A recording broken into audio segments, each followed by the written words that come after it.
Steelers finally got around to naming Russell Wilson their starter, and the only team left is the Patriots. Marvin just said to me moments ago, Patriots have named their starting quarterback. How about we play Guess Who the Patriots have named as their starting quarterback game? All right, everybody. I'm your host, Wink Marvindale. Hey, I'm here. We're going to play Name That Starting Quarterback for the Patriots. Okay. You know what? We're going to start off with our producer, Paulie Paps. Okay, Paul. A lot of pressure. I'm going to go right with my first answer, Jacoby Brissett. All right. Todd. It won't be May in September. Brissett. Okay. Seton. I'm going with Brissett as well. I'm going to go. Well, that's no fun if we all go Brissett. Unless we're all wrong. I'm going Drake Maye. Oh, okay. You know what? Let's hear from the man himself, Jerod Mayo.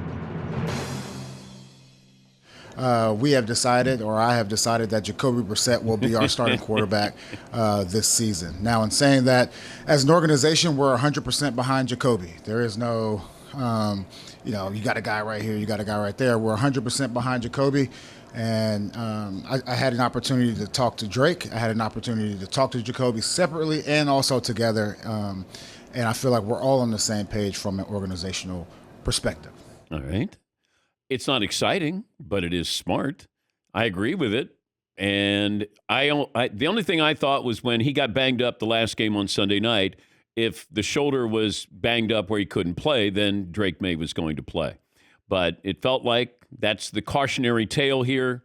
And certainly with the lack of talent, skill position talent, I would go with Jacoby Brissett as well. And yes, you're going to be all in on Jacoby Brissett until you're not all in on Jacoby Brissett because that's how it works.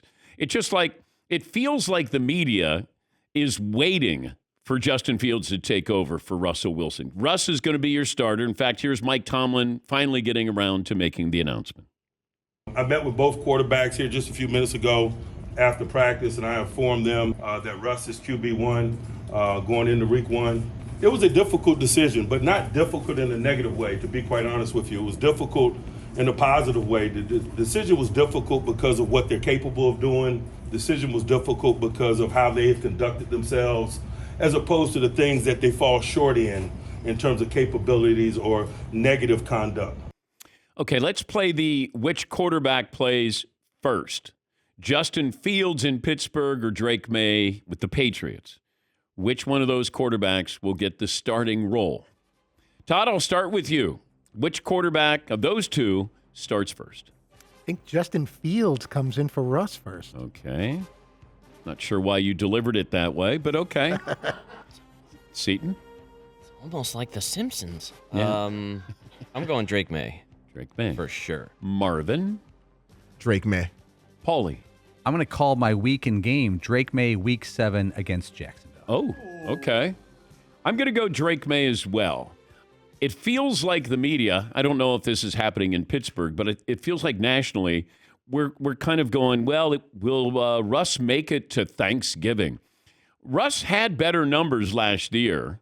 I know numbers can lie. Better numbers than Patrick Mahomes did. He had 26 touchdowns, 8 interceptions.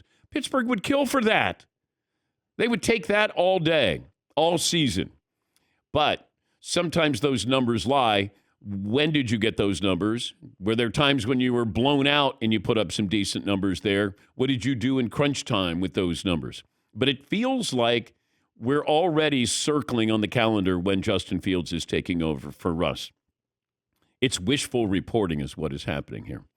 Russ has had, 9 really good seasons, and then he's had 2 bad seasons? 9 Pro Bowls. It feels like, okay, Seattle kicked him to the curb. Denver kicked him to the curb. Well, he must be washed.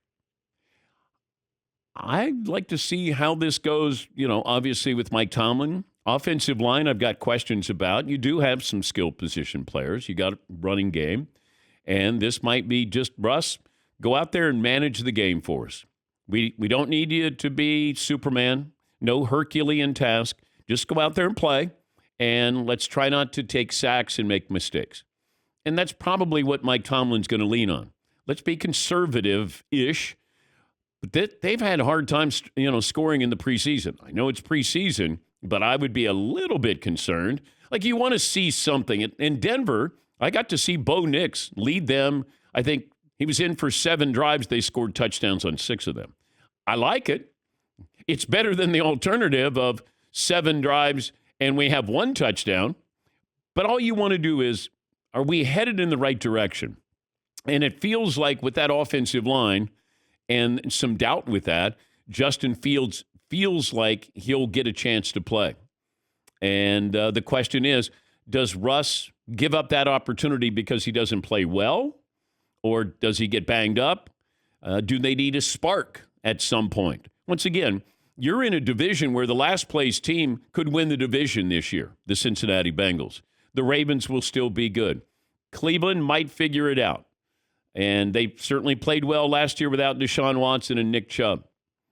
So I wouldn't rule them out winning the division. And then you have Pittsburgh as well. So New England, I certainly understand it. You want to have Drake Maye watch a little bit. I didn't think he was ready, told he wasn't ready, though he had really good moments.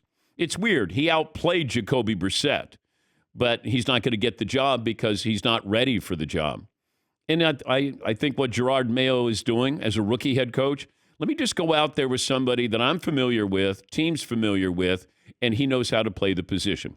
Not at a high level, but at a level good enough for what the New England Patriots are going to be.